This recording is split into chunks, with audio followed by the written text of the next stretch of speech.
រដ្ឋការថ្មីដែលមិនធ្លាប់មានពីមុនមកឥឡូវនេះបានមកដល់ក្រុងប៉ោយប៉ែតហើយព្រឹត្តិការណ៍ដំបូងគេនៅក្នុងលោកត្រៀមខ្លួនសម្រាប់ព្រឹត្តិការណ៍សំខាន់ដែលនឹងផ្លាស់ប្ដូរប្រវត្តិសាស្ត្ររបស់ក្រុងប៉ោយប៉ែតថ្មីជារៀងរហូត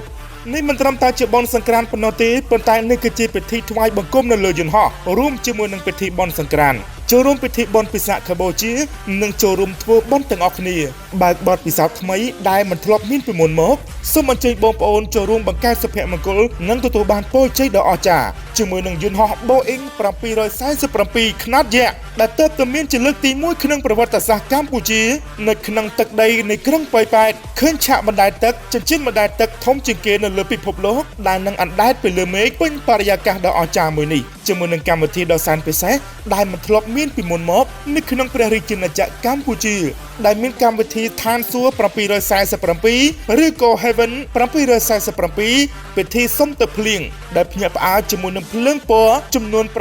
747ភ្លើងពណ៌ចាំងពីលើមេឃពាសពេញផ្ទៃអាកាសរួមនឹងដ្រូនបង្ហាញជារូបរាងចំនួន747គ្រឿង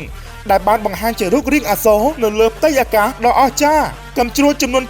747ដើមដែលនឹងទទួលបានបទពិសោធន៍ដ៏អស្ចារ្យបំផុតរីករាយជាមួយទៅនឹងកន្លែងលេងទឹក360ដឺក្រេជុំវិញយន្តហោះសូមអញ្ជើញបងប្អូនមកចូលរួមដើម្បីជាផ្នែកមួយនៃពិធីសុំទឹកភ្លៀងដើម្បីបង្កើតជាថាមពល747នៅលើអាកាសដ៏អស្ចារ្យទាំងអស់គ្នា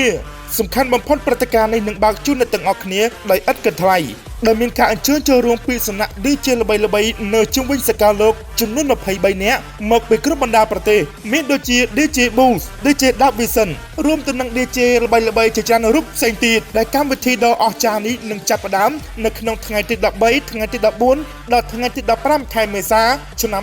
2025នេះចាប់ពីវេលាម៉ោង 4:00 នាទីរសៀលដល់ម៉ោង 2 យប់កណ្ដាលអាធ្រាត្រព្រឹត្តិការណ៍នេះមិនបានកើតឡើងដោយចៃដន្យនោះទេប៉ុន្តែវាគឺជាចេតនាមួយរបស់ក្រុមហ៊ុនដែលបដិញ្ញាចិត្តបង្កើតកន្លែងថ្មីមួយសម្រាប់ឲ្យបងប្អូនប្រជាពលរដ្ឋនៅក្រុងប៉ោយប៉ែតទាំងមូលបានសប្បាយគ្រប់គ្នា